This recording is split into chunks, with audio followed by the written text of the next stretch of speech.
What's up, guys? Welcome back to Two Geeks in a Seat.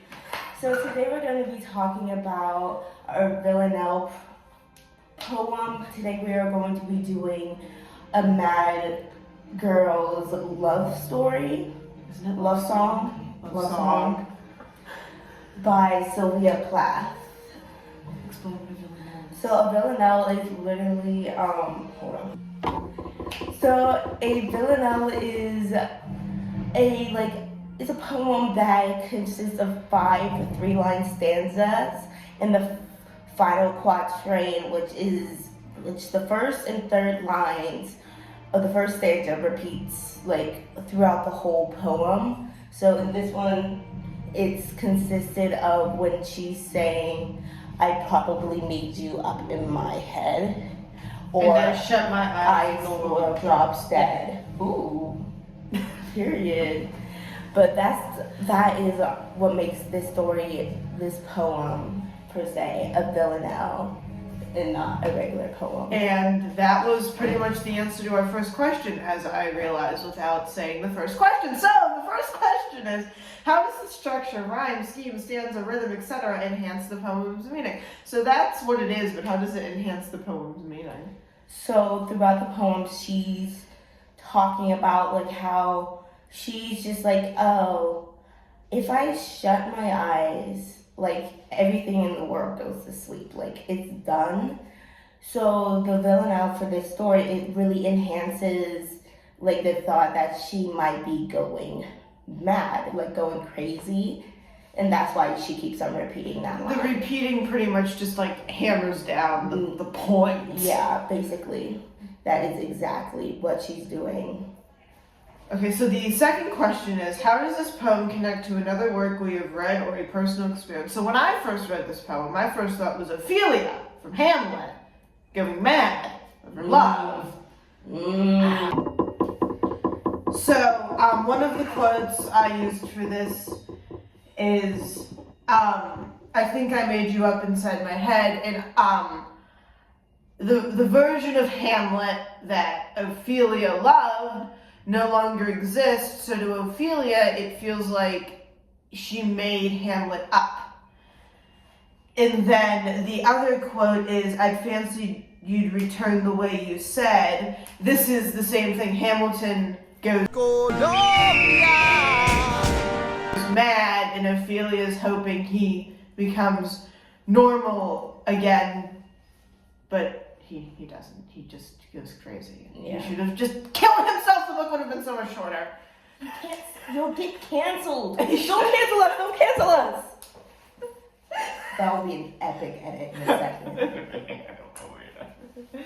Okay. And then the third question, what questions remain unanswered for you after reading the poem? What questions do you have?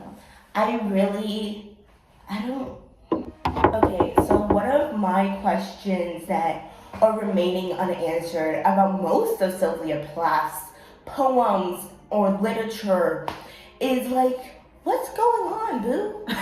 What's going on? Because low-key, are you okay? Do you need my antidepressants? Because I think it's time. Here you go. Because I get it. You want to be this... You would be different. You want to be different. You want to be unique. You want to be quirky. But are you okay? Are you okay? We all read your book. Books. Poems. You ate that up. But from your time, I'm surprised you haven't been in a insane asylum. Or burned at the stake for which No, for real. Because when she was published in 19 I don't know specifics. 39. Where's my paper? Oh yeah, okay, yeah. That's the only We have the paper. I have it. Wait, that will actually help. Okay. Yeah, 1953. 1953, boo? Yeah, we need to turn this on. Yeah, 1953. 1953, yeah. What's going on?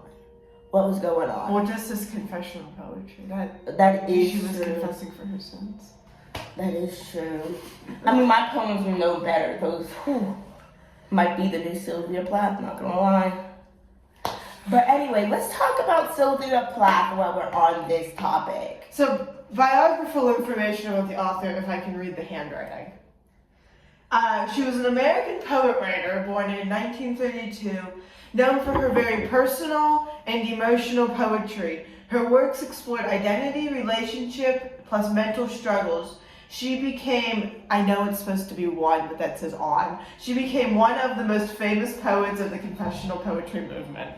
Her style, like Shaylee said, is very, very raw, and it makes you wonder, what is going on with you? You good? You need an energy drink? You good? You Gucci? You need some Vine bands? I got you. I got you.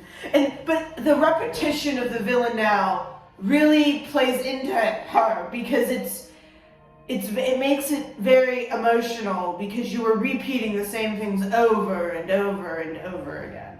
It makes it very relatable. If she's very down to earth as she can be. I'm gonna be under the earth the way she's written. Honestly, probably. Okay, and then so my question, I'm boring. Why is it so dark when it's trying to be a love poem? Not nearly as deep as this one.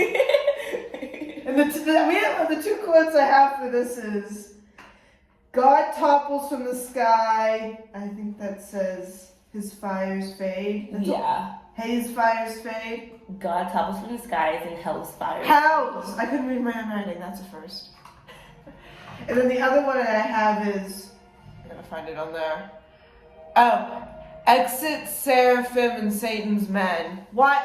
We're trying to be a love poem. Why are we talking about Satan? That just, like Shannon said, you good girl? Like, what? Are you talking to the devil? You pulling a Sam and Colby over here? Sam and Colby. Welcome back to the Sam and Colby channel. Today we are seeing if this place is haunted. But then again, only Sam talked to the devil. Oh, yeah. But still. Yeah. Yeah. Sam, what's going on with your girlfriend? Can you tell her to stop repeating her? Yeah, it's Sophie Dawsey. Oh, I knew that. Okay. Can you tell your girl to stop repeating her post on Snapchat? Thank ya. Okay, I think we're done. Yeah. Okay. And we're about done. Yeah. We're about done, guys. It's not about. We are. We are. I don't know what she's are, guys. about. But I know you guys were wondering. I did see Chicago. Oh my god, no one was wondering. Where I got a new hoodie. Can we get you a new brain? Oh.